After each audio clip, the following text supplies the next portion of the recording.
All right, so Matt, I called my insurance agent this morning and I wanted to see about increasing my policy for fire damage. And when I was talking to her, she mentioned that they now have flood insurance, if I'd be interested in that. And I was like, well, not really interested in that because I don't know how to start a flood. She didn't find that funny. I don't know why that got me.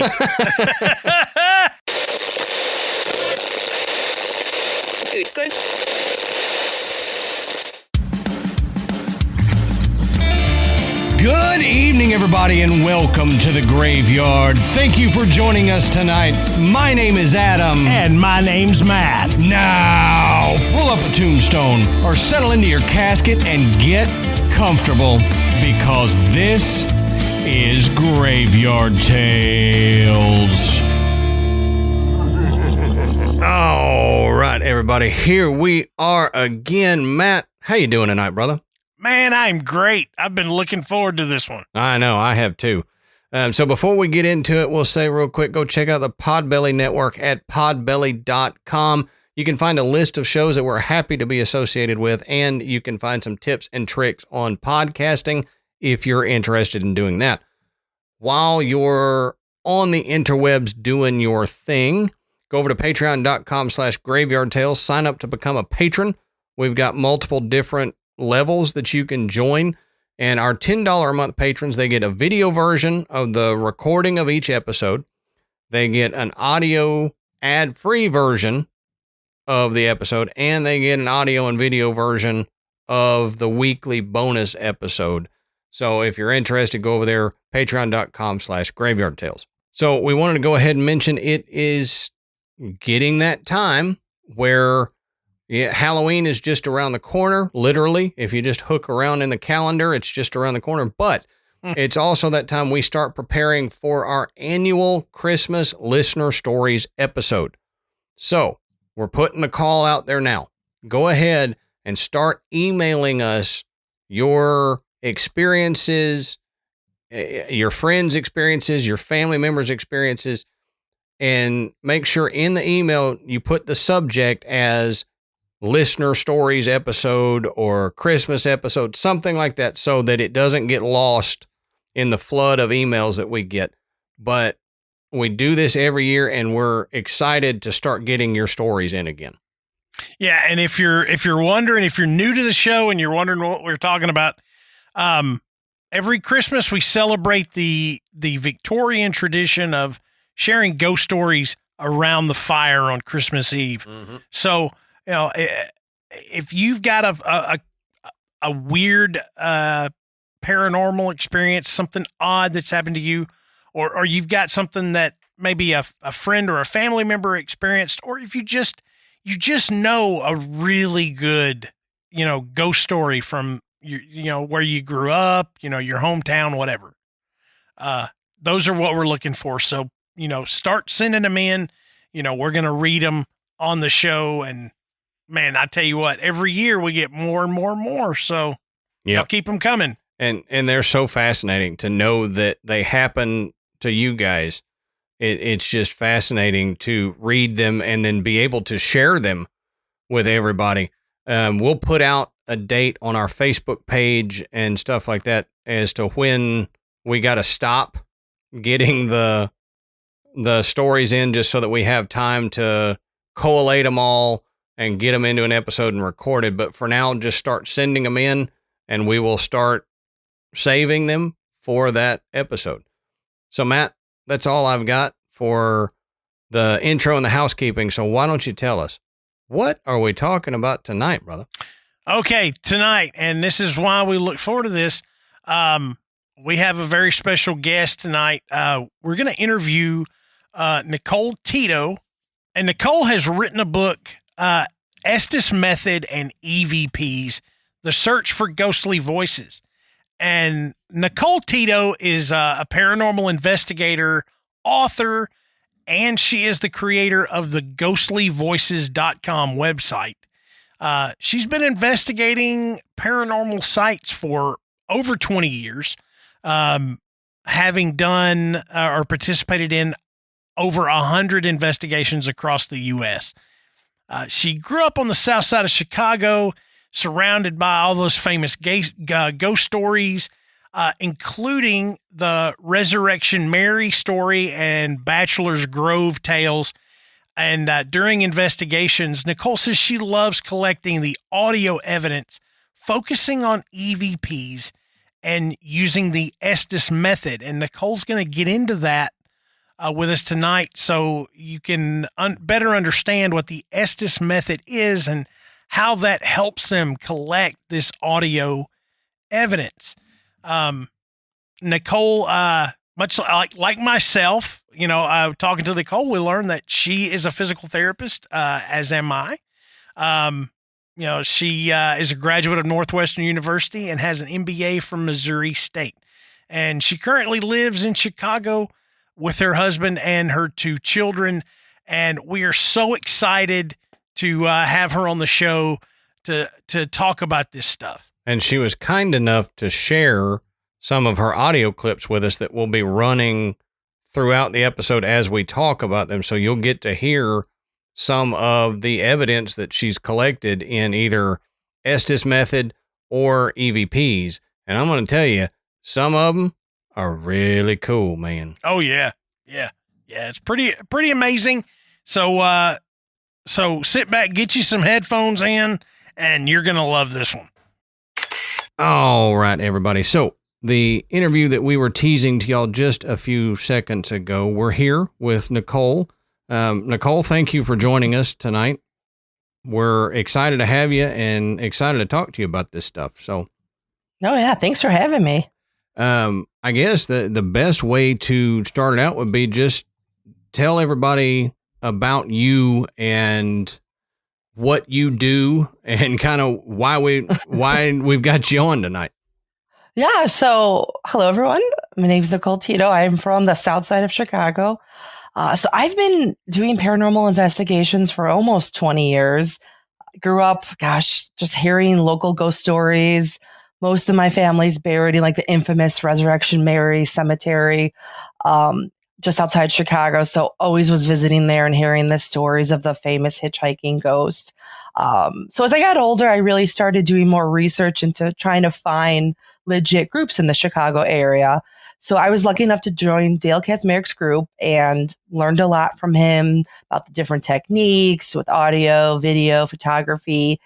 And I started finding like my niche in audio. So I really like doing EVP sessions and even just using a wide variety of recorders. I still have the old school cassette, although it's hard to find cassette tapes anymore because I don't want to reuse them because... Man, I hadn't thought about that, but yeah. I hadn't seen blank cassettes anywhere in a long time. I used to get them at Radio Shack when I would have to get the actual like mini disc for my video camera from my old school Sony Nightshot, and I don't really use that anymore. I use it, but I use like the it comes with like an old school Sony. It's not even an SD card. It's like the Sony SD card. So just even finding some of that equipment's been difficult. So I started doing just a lot of audio. And over the years, I've gathered a lot of electronic voice phenomena. And then just recently, I've been delving more into the Estes Method, which I know we'll probably talk about more. And that's more kind of a sensory deprivation type of audio experience where you immerse yourself in the environment and you're trying to promote like real-time communication with the spirits, with like one individual as a receiver and then the other individuals asking questions. And we've gotten interesting results. I was a bit skeptic about it, but it seems like it has a potential to work and get some good evidence. Yeah. From what I've noticed, I have not had experience personally with the Estes Method, but from what I've seen and read and stuff, it seems to be pretty valid in how it works. Well, it seems like it adds a layer of validity to your evidence, so, I mean, I see you're trying to eliminate that potential bias of somebody wanting a spirit answer that's going to match the question. Right. But if you know the question, I want it to say yes, So, yes, it said yes. And, it really said, And that's why we've been really trying to, it's so easy to ask yes and no questions. And I'm not saying to get away from that, but like when the people are asking questions, we're trying to ask questions now that are more mindful, that aren't just a yes and a no, because I feel like that will add another layer. If somebody comes back with something, what color is blah, blah, blah, blah, and they say red, I mean, that's a pretty strong coincidence. I mean, especially, it's interesting. So, there's always going to be skeptics about it, and I get that, but it's been proving to be more successful than I thought it would be, honestly. Yeah. Yeah. And I noticed in the book you talked about the spirit box that you choose to use. That interference that you're going to get in what you're doing, because it is scanning radio frequencies. Mm-hmm. I mean, how hard is it to distinguish this is a spirit talking, this is a random word that was caught as it crossed over a frequency? I mean, yeah. Oh, go ahead. Sorry. No. I was just going to say, I mean, that's got to be pretty tough, right? I think the first time you do it, just getting used to that white noise, like that may be difficult. But with the spirit, I use the SB7 mostly, but I've used the SB11. Some of my colleagues have that, and that can actually scan it at a quicker rate than the SB7. I feel like you start to kind of get used to it, because you'll get like a word, or sometimes we even get sentences or laughs that will cross multiple stations, and you can hear it because like you still hear that, but then that voice or noise is coming over. So I think like sometimes the first couple of times you try it, I tell people, just give a feel for it. Don't do it too long. Give it maybe 5 minutes, see how you like it. And I really think having the correct headphones where you can hear it and immerse yourself in the environment are important. So I don't want to say it's easy, but I think if you keep at it and give it a couple tries, you can distinguish like the voices coming through multiple channels, especially like a sentence. There's no way, unless you're scanning it. I mean, I don't even know if it would scan that slow. Maybe it's like some of the old school devices, maybe a Radio Shack hack. But like the SB7, even at like the slowest scanning, you could hear like the radio station like switches when it comes in. Yeah. And for our listeners who don't exactly know what the Estes method is, could you explain kind of what you do and how it's done? Mm-hmm. And if you want to talk about, who first did it and all that, that's cool too. Mm-hmm. So Estes method it's a form of sensory deprivation. So that's been around for, thousands of years. But in terms of like paranormal investigations, this kind of new technique, a new way of doing it during any sort of investigation came from the Stanley Hotel, which is in Estes Park.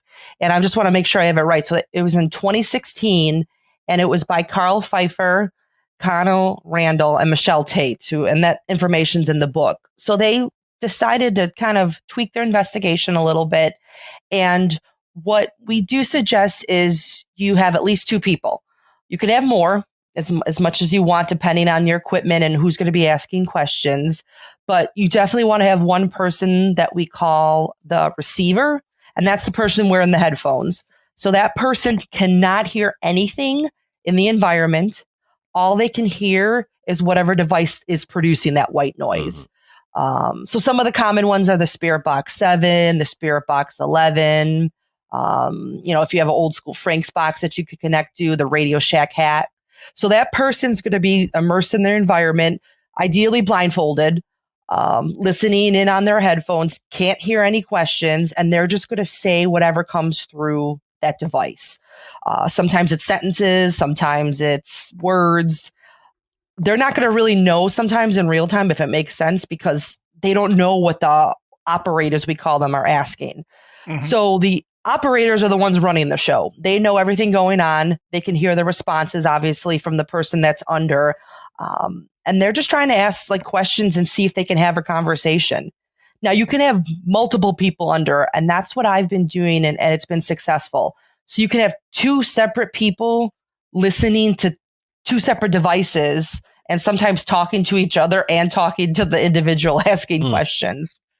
And that's what I think it gets really interesting. You know, one-on-one, you know, is it a coincidence? Maybe. But we've had where I'm under, my colleague Lisa's under, and we're talking to each other and it's making sense. Yeah, that's wild. So that's where it gets interesting. Really that's where it gets interesting. Yeah. Yeah. And again, the person cannot hear anything.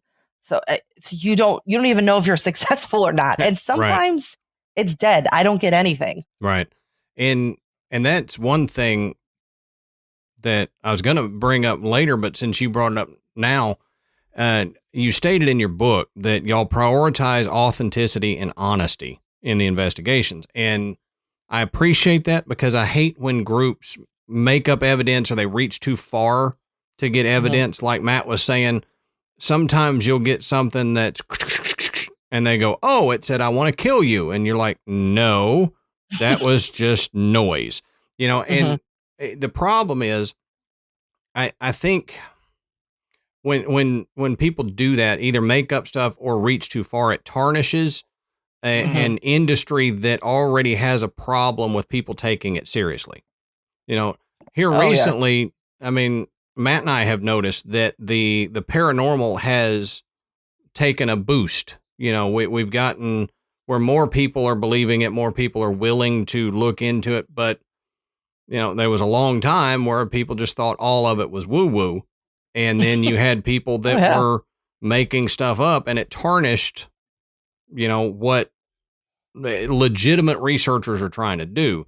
So I really appreciate it in the book where you were talking about, you know, you taking it seriously and authenticity was a main thing. So for you to say, yeah, there's times that it's dead and I get nothing, that says a lot.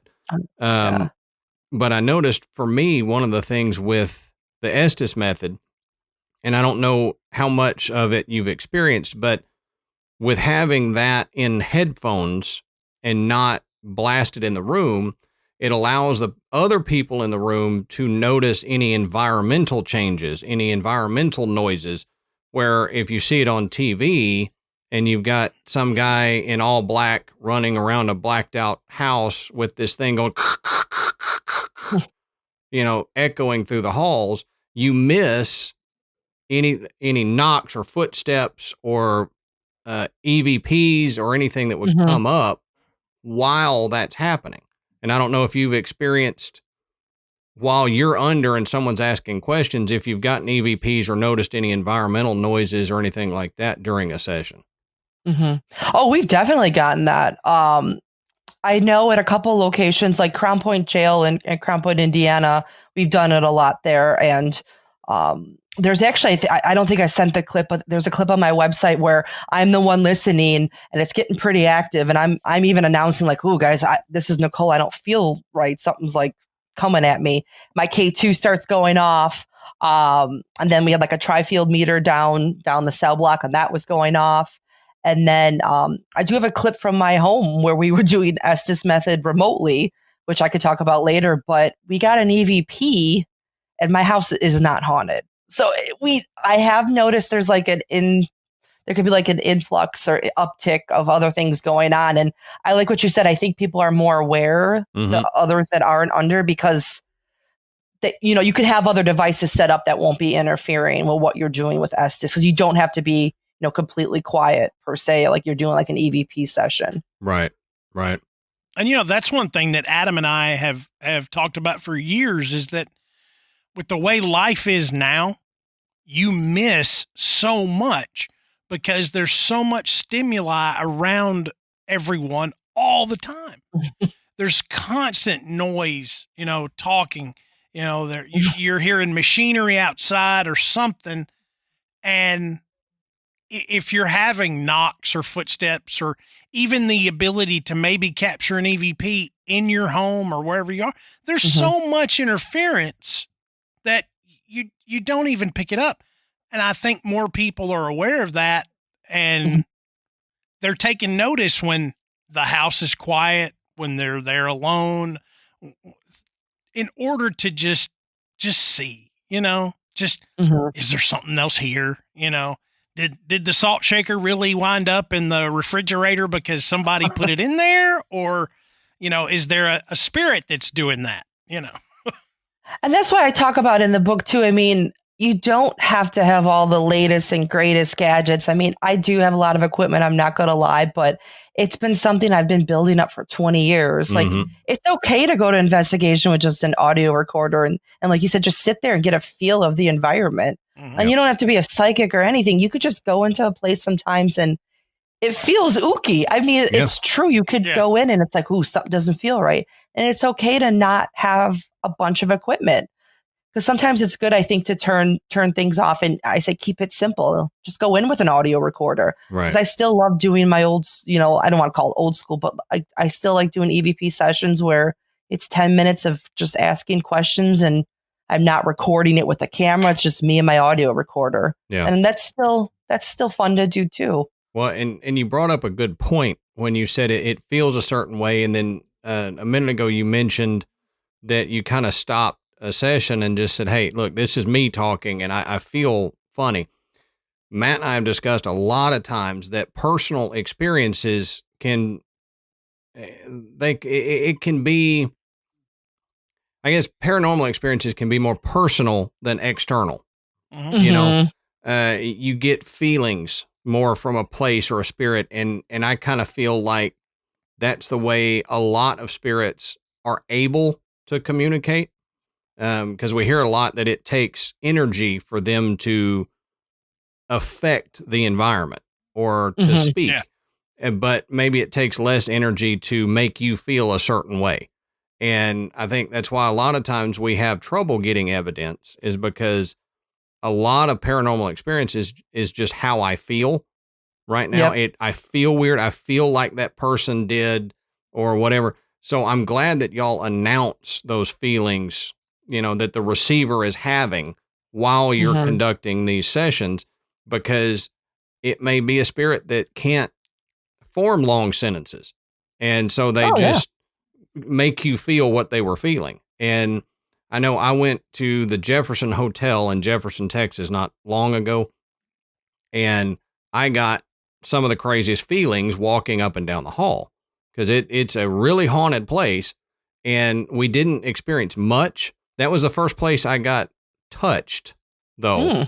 But the feeling of that place, even my son, who's now 12, he was 11 at the time, but even he said, something feels weird, and he's not super sensitive to anything. And he knows his dad does the weird paranormal stuff, which he finds fun, but he doesn't get into it as much as I do. But even he was like, something feels weird here. But if you have never been to the Jefferson Hotel, you should. The owner would probably let you do it, shut it down for the night and do an investigation there. But I think you'd get some cool stuff from there with everything that y'all can do. But one thing you mentioned was the remote Estes method. How do y'all do the remote Estes method? So that I'm a bit of a skeptic, and my husband's even more. Although over the years, I feel like I'm not as skeptic anymore. So my colleague Lisa Crick, who she's throughout the book. I mean, I've known her, 20 years, and we just get a lot of good stuff together. We have a good flow, probably like what you and Adam and Matt, what you guys have. You just have that good energy and flow between each other. So 2020 hit, obviously COVID, a lot of things were shut down, traveling was limited. And I actually had a newborn. My first child was born in February of 2020. So I wasn't able to get out much anyway. So my friend Lisa Crick was like, you know what if I go to a haunted location and we try Estes remotely? I mean, we've been doing Estes for about 1.5 years already. And I was like, well, how's that going to work? She's like, well, I'll go to the haunted location and physically be there, and I'll go under. So she's like, I'll be a receiver, but I'll have one time she took her sister, one time she took a friend, and she'll be like, I'll make sure that they pull me out if I need to and everything's safe. And then you guys will do it into your house in Chicago. And then we pulled in our friend Jim, who lives in Indiana. And we had it where the person in the haunted location was like the receiver listening. And then we had another person at my house as the receiver. So either me and my husband. And we put it up on like a Facebook live stream, and I recorded it just on our own. We didn't open it up to the the public. Mhm. And we just started doing it like you would our Estes. So we had people asking questions as the other two listened, and we got stuff, which I was surprised. I really didn't think it was going to work, but this was the time when we got an EVP in my home saying watch, and I sent this clip, and I have the actual video on my website because I was filming the TV, so you could see it's none of us saying that word because you could see all of our faces. And my house is not haunted by any means. I've never had, knock on wood, any problems prior or even now. I mean, so I feel like that EVP was captured because of what we were doing, like during the Estes. Right. And it's interesting, like even while we were doing it remotely, we were getting things like the questions were being answered, and she was only in the haunted location, and we were just in our homes. So it tells you, like, maybe you could get that connection remotely, which kind of blows my mind still. Yeah. And one thing that comes into my head when you're talking about that is we know spirits can and do interact through electronic devices. That's how we get EVPs. That's how, your multimeter will go off and they can drain batteries and stuff like that. So it seems like on the surface, like, what? No, that can't work. But if you think about it, it seems like they can use devices. So why wouldn't it work? Mm-hmm. So I'm torn, but I see how it could work, and y'all getting evidence kind of proves that, that's a viable way to do it. If you have, you couldn't, I don't think you could just do it with a live video and nobody in the location. But I think splitting, I think it could work that way. And Matt and I may have to try that since we're in different states. May have to, all right, Matt, you go to this creepy place and I'll sit in the comfort of my own home and you get creeped out and I'll stay here. I knew that was coming. Like another creepy thing with that though, is that same session. And of course it didn't show up on the video.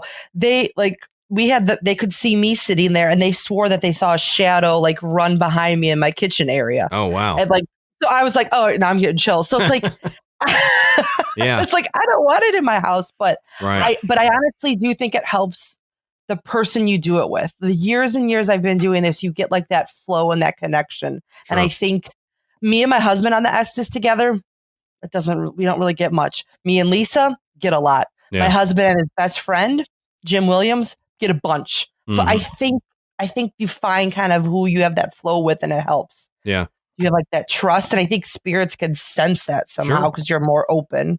Sure. Yeah. I get that. Well, I think too, if you have that connection with your partner, you're bringing energy to the situation, and that energy is just going to fuel everything more.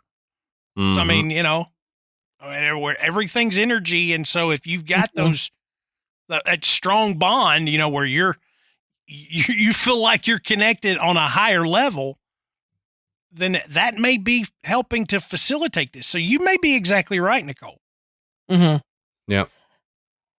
I try to stay positive. I don't like to provoke or taunt. That's not my style. Right. I know it might work for some people, but even in jails, I just don't. That's just not me.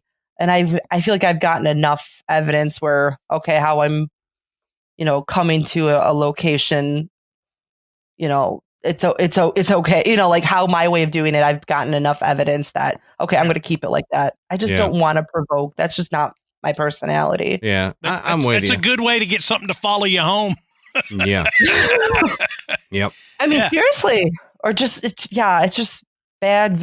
Bad juju. And to me, it's like, if we believe that most, if not all, spirits are humans who have passed, then why do you want to be a jerk to this person and then assume that they're going to give you the evidence that you want?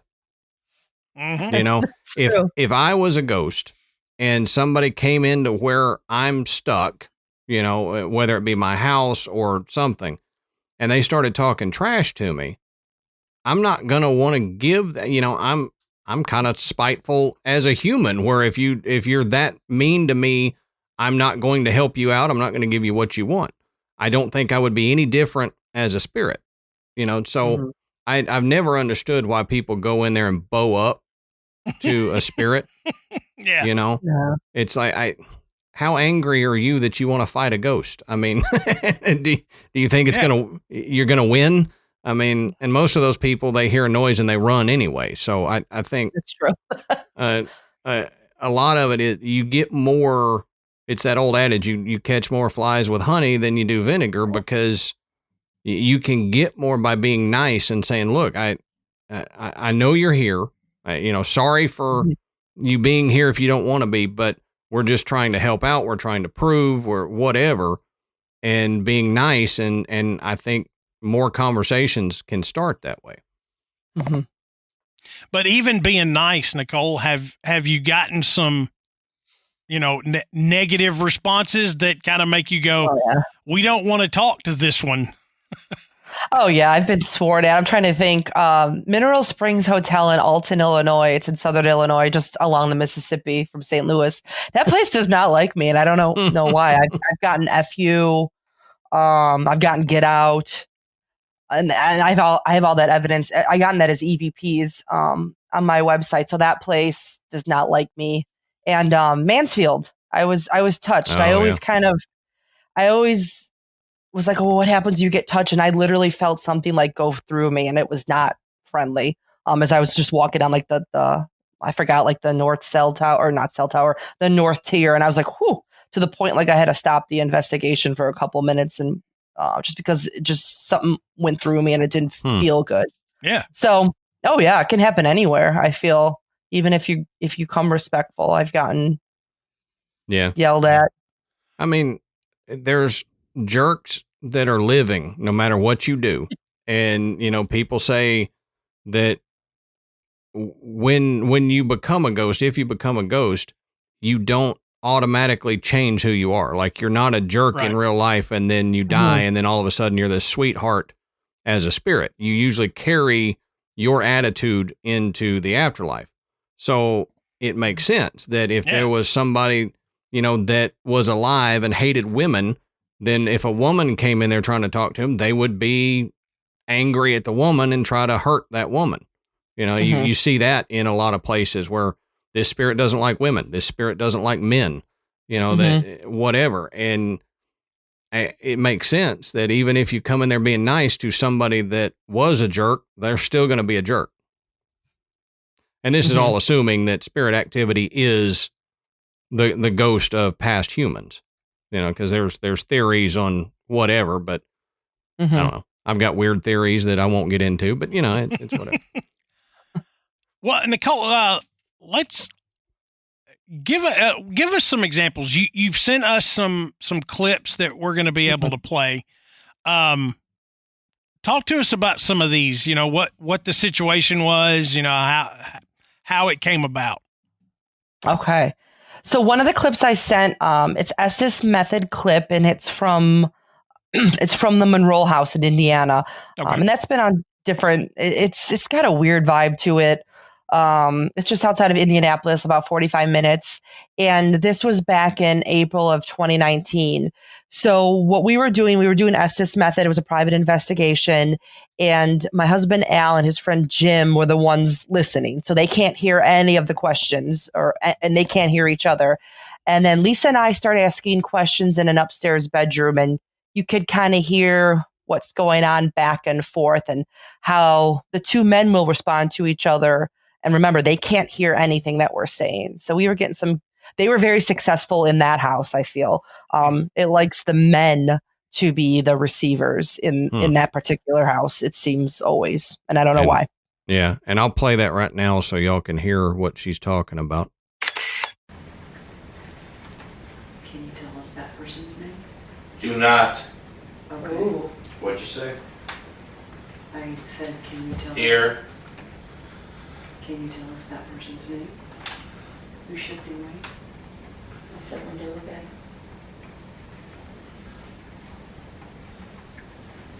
How about this, guys? That was interesting. What? Like how it was boom, boom, boom. So it's interesting to me because you do get the feeling that there's a conversation happening where in some of the clips I've seen, and I'm sure you've gotten them too, it's just random words. Oh, definitely. And you can chalk it up to coincidence, maybe, even though I don't really believe in coincidences a lot, but you can chalk it up to, like you and Matt were talking earlier, a bleed over of a radio frequency or something. But when you get, a back and forth, a direct answer to something, that's when even some skeptics have to go, there's something to that. Yeah, and it seems like a lot of times we'll get like a spirit that really wants to talk, and then there's like another spirit that, so if you have the two receivers, one's channeling that one that wants to talk, and the other one's getting like that aggressor, or that one's like, shh, no, don't talk, be quiet. Yeah. And that's been kind of weird too. No matter the, the house or the location, I've been seeing that lately, like, shut up, don't talk, da, da, da, da. And it's like, what are they trying to quiet? Why won't you let this other spirit speak? Yeah. Like you're catching an argument between the spirits. And I wonder, on that note, I wonder if it's because there has been an uptick in the interest in the paranormal. Maybe some don't want us to know that there is something beyond the veil, and they're trying to say, let's not let them know we're here. Shh, be quiet. And the other person's like, no. I want them to know. I don't want to be here with your grumpy butt anymore. So let's, whatever they can do to help, I don't know. So yeah, tell us about, so the next one is the footsteps. So this was still in the Monroe house. Yeah. It says you guys were sleeping in the safe room. What is the safe room? So this is the same night. So there was 4 of us, and instead of driving home, because it'd be about a 3-hour drive back to Chicago, and I don't know, we didn't feel like getting a hotel room. We're like, let's just spend the night here, because we got permission from the owner. So there's a room when you walk in that, quote unquote, is the safe room, because there's paranormal activity doesn't happen in there, but that's a lie. It's pretty much the room where you could close yourself off from the rest of the house. So there's 2 doors. There's like a door to the kitchen and the door to the upstairs. So if you kind of close it out, a lot of people keep that as like the command center. So we just call it the safe room. So we decided to sleep in there because if you need to leave the house, that's like the only exit out. Oh, so yeah. That would be the safe room. Yeah, for me, this is the closest to the exit. Yeah.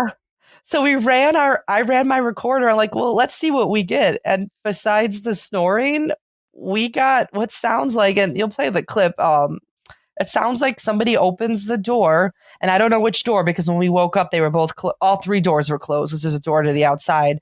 And it sounds like someone takes about 2 or 3 steps, and this was around, I think, 4 a.m. And again, there's just the 4 of us sleeping on cots and snoring. Yeah. So it was creepy when I re-listened to this like a week after I came home from there. I was like, ooh. And when I listened to that, I was like, okay, I had to listen to it again because you said footsteps, and I thought those sound so clear. Yeah. That it's like, was it one of them walking, and I'm listening for something more faint in the background. And when I listened to it again, I went, no, that's the only thing I hear. And then I hear somebody that's basically my kindred spirit snoring in the background. That would be me. Yeah. It was Jim. The deal, I would be the dude passed out in the back snoring while you're getting all the evidence, and I miss it all. But that was interesting how vivid those footsteps were. Yeah. Yeah, it is crazy.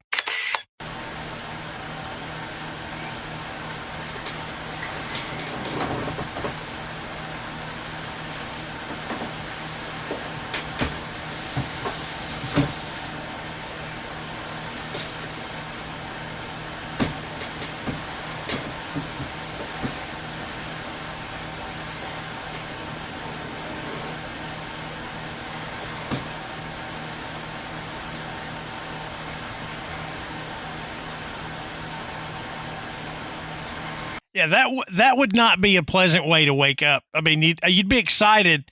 Hey, listen to what we caught. Hey, something came in while we were sleeping. Yeah. It's like, I was asleep and that happened. No, thank you. Yeah.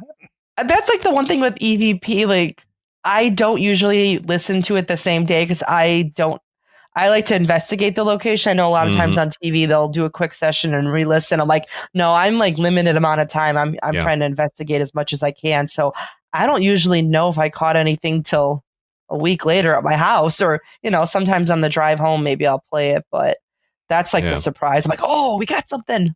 And, on the note of running it while you're asleep, that's why a lot of people will run stuff in their house while they're asleep. I don't want to know. Like, if I'm asleep and there's something weird happening while I'm asleep that's paranormal, fine, as long as you don't wake me up. But I don't want to wake up and listen to this recording and realize there was something else breathing close to me that was not me or my wife. You know what I mean? That would freak me out. So I was thinking about that too. I'm like, that poor person sleeping and having all this walking around while they're asleep. But the other one that's creepy to me is the next clip that you've got. Yes. This next one gave me chills. Yeah, me too, because it's so clear, and I guess just everything surrounding it. Jim's in the bathroom. No, not right here. I'm like, Sorry. we were just in the bathroom. Sorry, that's me doing this. Oh, it's okay. Nicole, sorry. That's where you're going. Because y'all are talking about using the bathroom, and then you clearly hear someone say, I was in there too. And it's like, all right, you perv ghost, let me use the bathroom alone, But when y'all listen to that, what was y'all's response? Like, how did y'all react to hearing I was like shocked. I mean, I was making sure, because we tag everything. So, if someone, and we don't allow to whisper. So if somebody on our team whispers, we yell at them, like, don't whisper. But we tag everything. So I was like, wait, that's none of us. And the cool thing is we all pretty much have distinct voices. So when I re-listened to it several times, I'm like, that's something that was not there. And I sent it to my team and I didn't really say anything. I said, what do you guys think about this? And that's what I usually do when I get a potential clip. Right. I just say, this was in the upstairs, upstairs area, blah, blah, blah, blah. Very generic. And everybody came back like, oh my God, that was the creepiest voice whispering. Yeah. I was in there too. Every single person said the same thing. And I didn't tell them what I thought. And I get chills because that house is just very, very creepy. We get a lot of good evidence there. Because I didn't mention that was also the Monroe house as well, which seems to be a very active house for y'all. But yeah, we've been there a lot, but and that's why I wanted to send that too, just to say, like, I don't know. Sometimes I feel like locations, if you go to multiple times, maybe you'll be more successful. Do the spirits know you? I don't know. Like, it's another one. It's a theory that maybe they know your energy, you know their energy. Maybe you'll be able to communicate better. Yep. Again, just a theory. I think you're right. I think they, recognize you and realize, maybe the first time they wonder if you're a threat or whatever. And so they're less willing to communicate. But as they realize you are there more often, they're more willing to interact, because it seems like the owners of a house will get more activity than people they bring in to investigate, and we know some people that own a haunted house, and he gets a lot of stuff when people aren't there and it's just him. And I think if Matt and I were to go there, they would be quieter just because they don't know us. Yeah, so I guess that's possible. But Nicole, I got to say that I'm just impressed that y'all rolled up on the Monroe house and said, yeah, we're going to go in here. Because it looks, it's creepy as hell. Jeez. And there's a saying though, because this clip actually was a year before. So this was in March of 2018, and then we went back in April of 2019 for like the Estes stuff. But they always say with the Monroe house too, like something happens on the way, like going to and from like your car. And funny enough, like on the way there in April of 2019, I ran over those like warning strips, like when there's Mhm. construction, the temporary runs, and it wasn't, I guess it wasn't all the way down, and it flew up and it hit like my mud flap and ripped it off, but my tire was okay. Oh, So geez. my husband's like, should we keep going? I'm like, yeah, let's go. Yeah. And he like ripped off the part of it because he's done truck, he's a truck mechanic. So he was like, well, the car's okay, so let's keep going. I'm like, let's keep going, and it's not going to scare me away. Yeah. At So- that point, just keep on trucking. I was halfway there, so I'm Yeah. like, I paid, let's go. Yep, exactly. So the next clip you sent, this is Crown Point Jail in Yeah. Indiana. Mhm. Set that one up for us. Sure. So Crown Point Jail, again, we've been there so many times. A really cool location, just outside Chicago. It's about an hour, and it's known for the infamous John Dillinger escape. So just a really cool history, well preserved. So we do a lot of like our new experiments there, just because we know the building so well. So this was the Estes Method in 2019, March 2019. And this time, Lisa and I are the ones listening. So we're the receivers, we're in the headphones, and my husband Al and his friend Jim are asking questions on the cell block. And the response that you'll get is interesting. Like, me and Lisa keep talking about a number that we're getting in unison when the guys are asking about like which cell the inmate is in, and we cannot hear each other, and we cannot hear what the guys are asking. So this is just proof that we were both getting the same thing, two different devices, and sitting on opposite sides of the room. So I love this clip. Yeah, that adds so much validity to it when you get two different receivers getting the same answer. And like you said, you don't know what the question is, so it's not like you could make it up, and you don't know what the other person is saying, so you can't just copy them. And it seems to be a direct response to the question asked, because you asked, what cell block were you in? And if I'm remembering correctly, I'll play it here in a second, but if I'm remembering correctly, it was 7. 7, yes. Yeah. We were asking which cell the inmate was in, because we were in like the second floor cell block, and in unison, I'm like 7, 7. I forget how many times we say it, Lisa and I, back and forth, but it's 7, 7, 7, 7. Yeah. Crazy. Yeah, it is. Yeah, that is. That's another one that just kind of makes you go, oh, yeah. oh. Yep. What cell number are you in? 7. 7, 7. Wow. 7. And so the fifth clip that we've got, this one I thought was interesting because you get a response, but it's not just a response. It's basically a request. Mm-hmm. So this next one, we were doing Estes Method in Randolph County. And again, this is in Indiana. Indiana's got a lot of cool locations. This is October 2019. And Lisa and I, again, are the receivers. We're in the headphones, can't hear anything. We're on the second floor hallway, just kind of sitting, opposite ends, while the guys are asking questions. And this clip, it kept wanting Jim, our one investigator, to go to the attic. And there is an attic, and it's supposedly haunted by children. Children were playing up there back in the day because it's an old poorhouse, and then it was turned like an asylum, and then eventually it became like a nursing home before it closed. Typical Midwest poorhouse. And it wanted him to go in the attic, and I kept getting that very strongly on the spirit box. And we eventually did go to the attic, but really didn't get much up there. But it was just interesting, like the direction it was telling him, and it was pretty animate, like go up, go up. I heard it. Attic. Wow. Here. Look. Why should we go to the attic?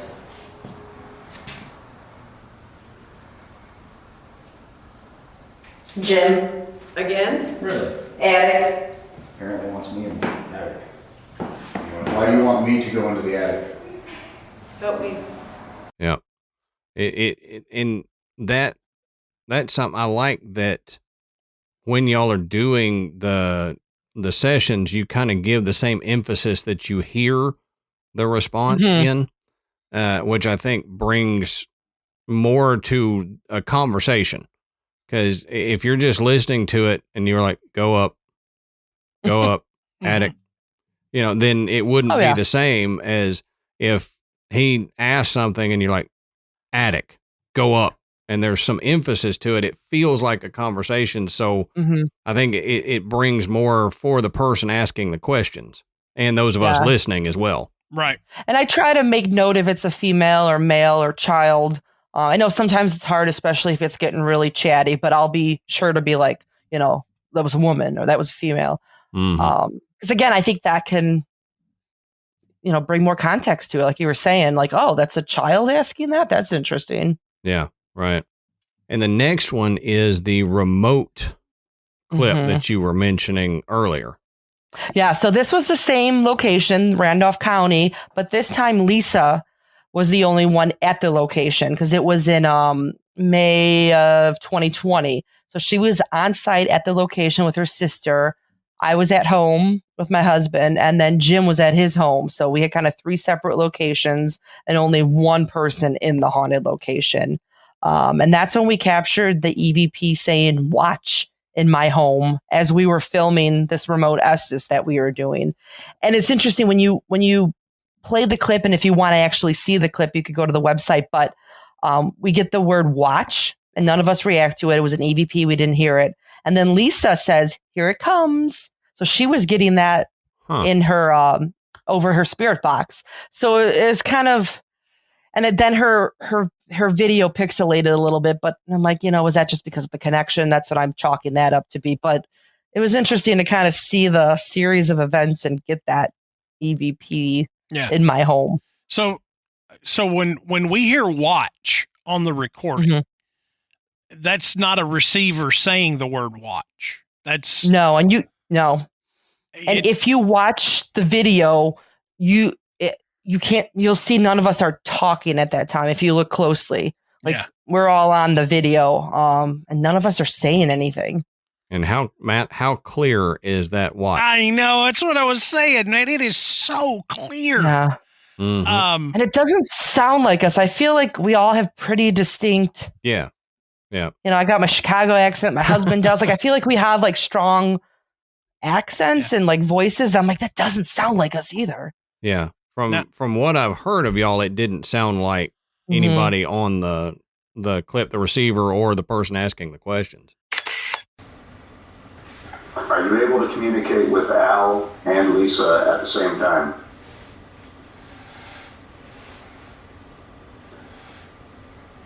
Watch.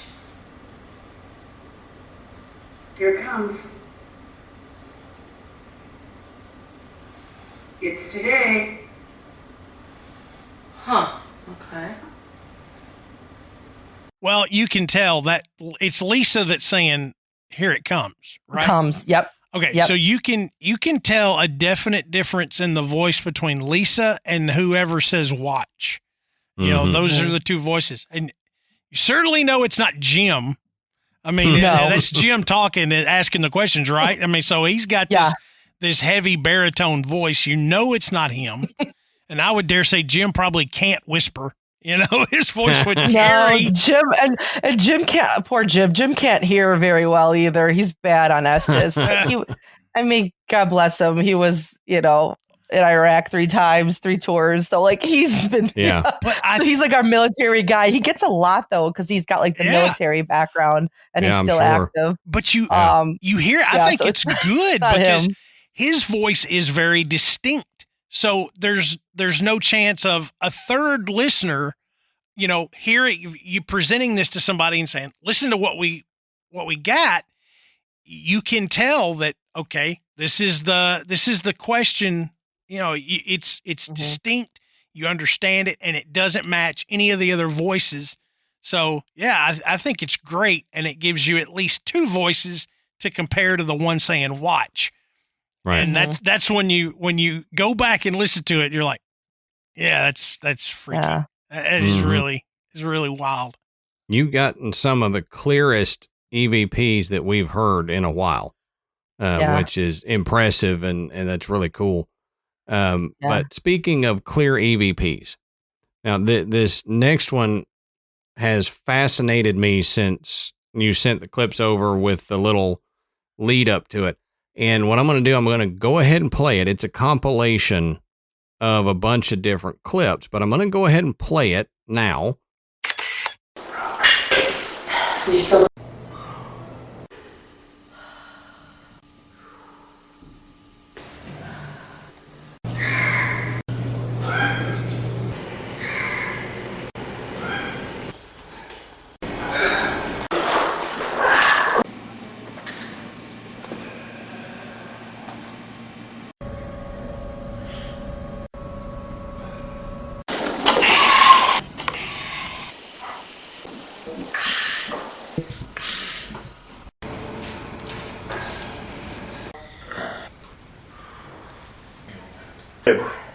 Okay.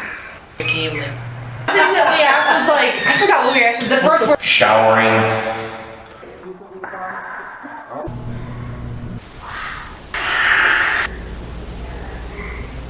And then have you tell us about it, because I am so intrigued by this that I wanted to spend a little bit of time talking about this because it's fascinating to me.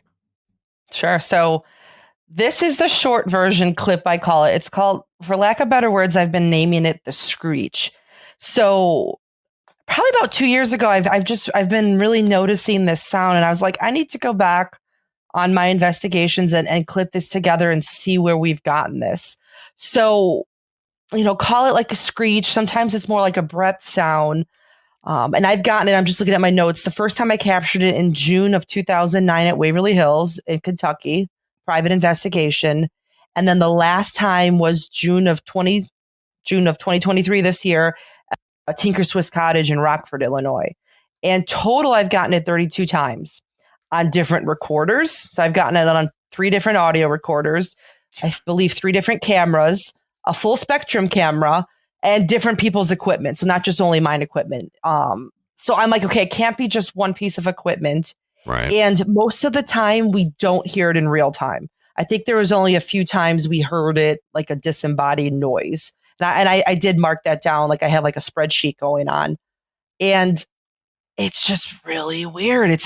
I haven't really had time to analyze it. Like the project manager and me, I'm trying to like look at all the data and be like, is there any sort of correlation? I'm trying to get it out there because, we kind of joked. We thought it originated like the Pizer. There's like a Pizer bird in Alton, Illinois that we're like, well, maybe it's this bird following us around. That's like a pterodactyl. And I was like, okay, no. It does have a bird quality to it. It does in a lot of them. And it's so similar. I mean, there's clips where if I was using the same piece of equipment, I would chalk it up to like, okay, maybe it's like a malfunction in my, but it's not.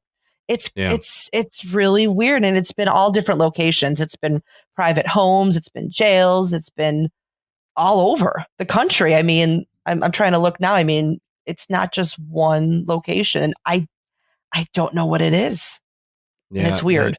The fact that it is really weird. The fact that you've caught it on multiple pieces of equipment, to me proves that it's, like you said, it's not a malfunction, because a lot of people would say, oh, well, see, that's her audio recorder malfunctioning and just giving a hiss or a screech of some kind. But it's been multiple different pieces of equipment, multiple different locations, and it always seems to follow you for this long. Well, I listen to my evidence. I'm kidding. Yeah, right. No, some people on my team like, come on, listen to your evidence. But choking aside, yeah. And you said 32 times, and correct.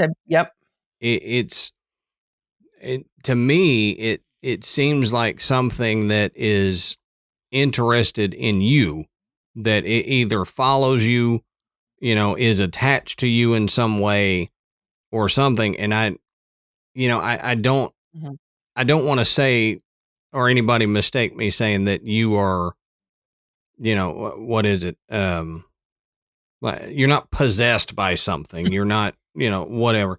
But we've talked a lot about spirit attachments and spirit guides. And I've been told I have a guide that I just need to listen to them more and maybe they'll keep me out of trouble. I don't know if that's the case or not, but anyway, they, a lot of people seem to have something attached to them. And I'm wondering if maybe it is something attached to you that is unable to communicate properly. And so when they try to communicate, all we hear is a screech. Maybe there's, if there was a way to modulate that audio in some way that, bring the lows up or something that you might be able to hear more of what's happening, that maybe our ears just hear a screech, but there could be a full sentence or something in there. And that's a good point. Like most of the time, I mean, when I listen to my audio and clip things, I really don't manipulate it in any way. I may amplify it, but I never really try to play things backwards or change any of like the tones or reduce noise. So, I mean, now I'm curious to play around with it more. Yeah. Because it's been pretty consistent. I mean, I'm looking now. I mean, there was like a small break, but that was during COVID where I didn't really investigate much and I had 2 kids. So, I mean, so it's like it jumped back, 2023 of this year when I started really picking things up again. So I've gotten it, 4 times already this year. Wow. Yeah. And it's like when I listen to that clip, I was fascinated because it does seem to be the same screech. Yes. In It multiple sure locations. does. Yeah. Yeah. I thought for a minute there that like I thought I was listening to a CD again and it was skipping because it was the same screech, and I'm like, wait a minute, what's going on? Right in the middle where it's got kind of 4 or 5 right in a row, and it changes pitch a couple times, but you can tell it's the exact same sound. When I heard that, I was just like, wait a minute. Yeah. Is this? And then I realized that each one was a different episode of that happening. Yeah. It's like, that's bizarre. That it is just I have so like strange. I mean, I have like a short clip and a longer clip. The longer clip, I think, is like 2 minutes, but that includes like some of the talking that we may have been doing. But yeah, the short one, it's just like I put them all together and tried to eliminate as much of the other extraneous noise so you could just hear them all. It's about like, I think 50 seconds long. Yeah. Yeah. Yeah. But it's weird. It sure is. And my husband was the one like, he's like, you should start really writing. And I did. I think over the course of like a month, I just went back and I'm very organized and I'm grateful for that. And I just started putting all the data and putting everything together. I'm like, this is very odd because I'm looking now. Yeah. I mean, we've gotten Kentucky, Illinois, Pennsylvania, Indiana, Wisconsin, Ohio, Iowa. Yeah. All over. Wow. So yeah, you can't say, well, it's something in that location. It's not a specific location. So it's got to be something with you that, and to me, the first thing I thought was, because we've seen it before in audio clips where it just sounds like white noise or breathing or a scream. But then when you modulate it, you can pick out like vocal tones, where I think the one that I'm thinking about, it was one that friends of ours did. And when they first played it, it just sounded like a demonic type scream, just something screaming. And they played around with the audio and they were able to get it to where you heard individual things being said quickly in there. Now you couldn't pick out what the words were, but you could tell it was a voice making words that we just couldn't understand. So I'm wondering if maybe the screech is something like that, something trying to relate something to you, but is not in our spectrum of being able to hear it. That's an interesting point. And, you're right. We they either slow it down or speed it up or take out highs and lows. And you really get some more, I don't know. You get the differences in there, but I think it's incredible that you have this much evidence on this one particular thing. I mean, it'd be one thing if you cut 4 or 5 times. That's interesting. 32 times. That's insane. You know, it's just it blows me and away. I'm very transparent. Like if people want the original clips, I will send them to them. Like it's just odd. And I know I've been asked, like people said, well, do you put anything next to your recorders? Like do you plug in any sort of external mic, a 360 microphone or any other devices? No, I mean, not consistently. So I don't have any other pieces of equipment next to the recorder. Yeah, to get bleed over maybe, or anything. Yeah, maybe here and there something, but I'm like, oh no, sometimes it's just the recorder in these locations. Yeah. But no, I don't have anything plugged into it. And like I said, like one of these was my husband's full spectrum camera that he made. And the audio, I'll be honest, is kind of poor on that one just because of the way it is, and we still got it. And that was a newer one. We caught that at Crown Point Jail in 2019 when he was walking through the cell block, and we didn't hear it in real life. Yeah. So that was a piece of equipment that, you know, was kind of his baby and he made, but it's been a different thing. So that's what's weird. And I just haven't had time. I want to do more tinkering. So I think I'm going to start playing around with the audio. Like you said, I'll be honest, I haven't had time and I'm not that well versed with audio like that. But it's intriguing. Yeah. Well, Nick, if you go ahead, if Adam. you come up with anything, holler at us. Let us know. Because I'm or like in super another intrigued. opinion. Yeah. Cause you guys are so good with like audio, that I love to give people's opinion. That's why I'm trying to get it out there. Like, what is it? If we can debunk it, that's fine with me, but it's weird. Yeah. Yeah. I'll see if our equipment can do anything with it. We don't have, I got a little bit, like I can play around with the pitch and stuff a little bit, but what we use doesn't do a whole lot, but I'll see what I can find out. And if I find anything, I'll send it back over to you. So. Yeah. Great, yeah. And we know people. Yeah. We know people that can. Yep. Yeah. But just real quick, Nicole, you focus on the audio aspect of your investigations, but you know, your team is there collecting whatever evidence you find. Give us some examples of some other evidence that you guys have collected at some of these places. Oh yeah, definitely. So we do have a couple pictures of shadow people we've collected. One was taken by myself, which is a regular old school digital camera. I think it was like 7 megapixels. And that was at Moundsville in West Virginia, Penn. And that was just me going around taking pictures. I believe it was in the psych ward, and that's on the website. We have another great picture of a shadow person at the Lincoln Theater in Decatur, Illinois. And this is, I think, back in 2013. No, probably before that.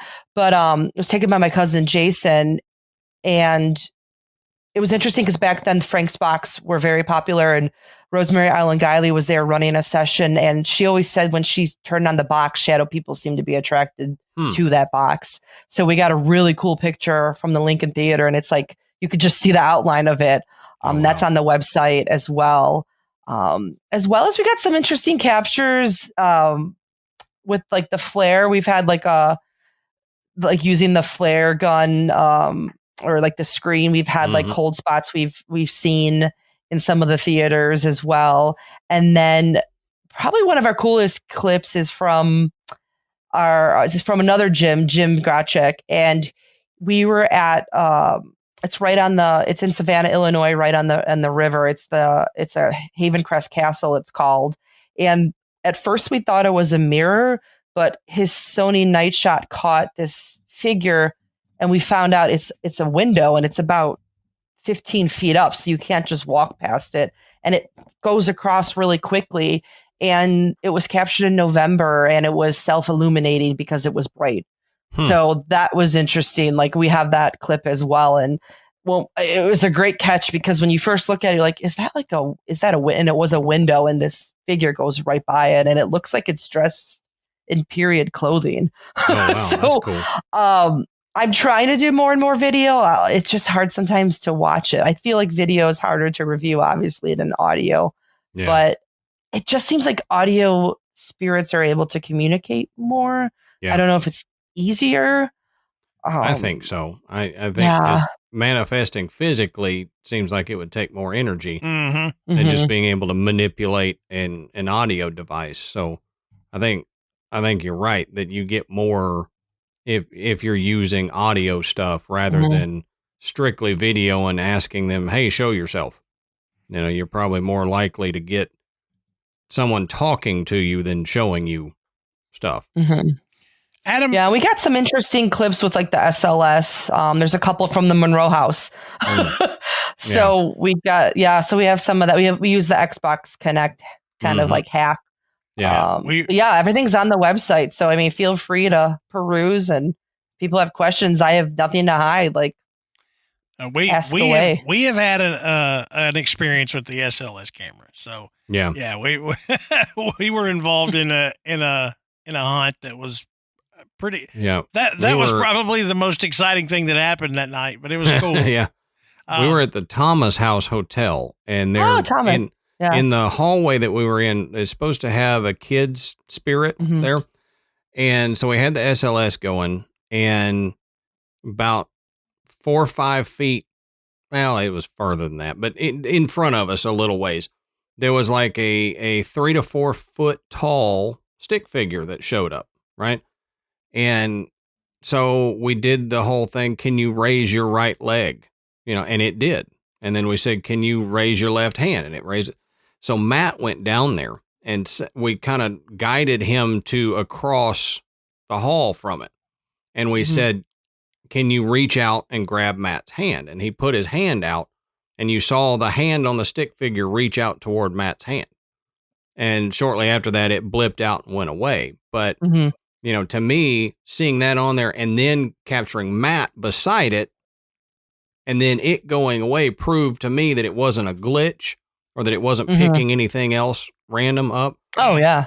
So I think the SLS cameras are good for stuff like that. You know, mapping figures. Did you spend the night there then? No, we didn't. Oh, come on. That's a fun place. It is fun, and it's not even an hour from my house. Oh, okay. And I know the owner personally, and it's I want to get back down there. I want to bring my husband. When we went up there for this thing, it was so popular. I think by the time we got our tickets to go, the rooms were sold out. So you could come up there for the investigation, but you couldn't spend the night, which, you know, that it all worked out. But we had to leave sooner than we had wanted to. But it was a lot of fun. Yeah, I was addicted to sweet tea when I was down there. I was like, this is great. Now you know how we live. To me, unsweet tea is sacrilegious. So, but you have written a book, and I'll put it up here for our people watching the videos. There you go. Estes Method and EVPs, The Search for Ghostly Voices by Nicole Tito. And I suggest if you're interested in the Estes Method, you're interested in EVPs and all that stuff, go pick up the book. You won't be disappointed. Tell us, where can people buy the book? Where can people get in touch with you and see some of your investigations and all that stuff? So definitely for the book, you can buy it off Amazon. You could get it paperback version and or Kindle, whatever you like. If you want an autographed copy, come on over to the website that I run. It's ghostly-voices.com, and you can order it through there, and I will send it to you directly, and I'll autograph it however you like. And ghostly-voices.com is where I have all the evidence. Okay. So I update it as much as I can with investigations. This year we're a little bit busier, so I do have more evidence coming out. And I have it categorized in different ways. So you could just go straight to like my Estes page. You could go to like the Screech page I have as well. And then I have my evidence by like location. So by states, chronological order, however you want to see it. I probably have it categorized that way. And that's why I'll have the location, a little bit of blurb about it, and then whatever we've captured. And you could contact me on the website as well if you ever have questions. My email and phone number on there as well. Cool. So I just like to get everything out there and get people's opinions. I'll put a link in the show notes to your website so that people can go over there. And if you're into this, will be coming out, and it'll be the Friday before Halloween. But you do have a Halloween countdown clock on your website, which I think is cool. Yeah. Matt, we may have to steal that idea from her, but don't tell her. Yeah. Well, we tried to put one on our Echo show in the kitchen. We're like, we need a Halloween countdown, right? Yeah. we weren't successful, but Halloween is big at both of our houses. So yeah. We'll just go over to ghostly-voices.com and watch her countdown. Yeah. I think that'll be good. But Nicole, thank you so much for being on tonight and for sharing the audio clips with us. Fascinating to me. I know Matt is fascinated by it too, but that screech, I can't get over that screech thing following you around. I'm going to be thinking about that for a while. So. I say, come investigate with us. Maybe it'll follow then you guys. It'll leave me. Well, it'll probably follow Matt because Matt's a little bit sensitive to these things. So it'll probably follow him around. Me, they'll try a little bit and go, that dumb redneck can't figure out what I'm trying to say and just leave. So, but we do appreciate it, and we'll have to get you back on before too long, maybe when you get some more evidence, or if you figure out what the screech is, or if I can figure out something with it. Mm-hmm. Oh, definitely. Yeah. Thank you so much, Nicole. We really appreciate it. And I know our listeners appreciate it and have enjoyed hearing all this. So yeah, thank you. Yep. Thank you. Okay. Once again, thank you to Nicole Tito. We've got links to her website in the show notes. So be sure and go check her out. A lot of really compelling evidence and a lot of fun tonight talking with Nicole. When you're done checking out all that stuff, just slide right over to our website, which is graveyardpodcast.com. And there you can find links to purchase Graveyard Tales merchandise. You can listen to the show and you can become a patron. And we always want to thank everyone who has donated to the work that Adam and I do. Don't forget to go and rate and review us on iTunes. It helps bring us up the chart, and that just allows people to find the graveyard easier. Mm-hmm. Man, a lot of fun tonight. Hope you guys enjoyed this one. And until next time, we'll save you a seat in the graveyard. See you soon.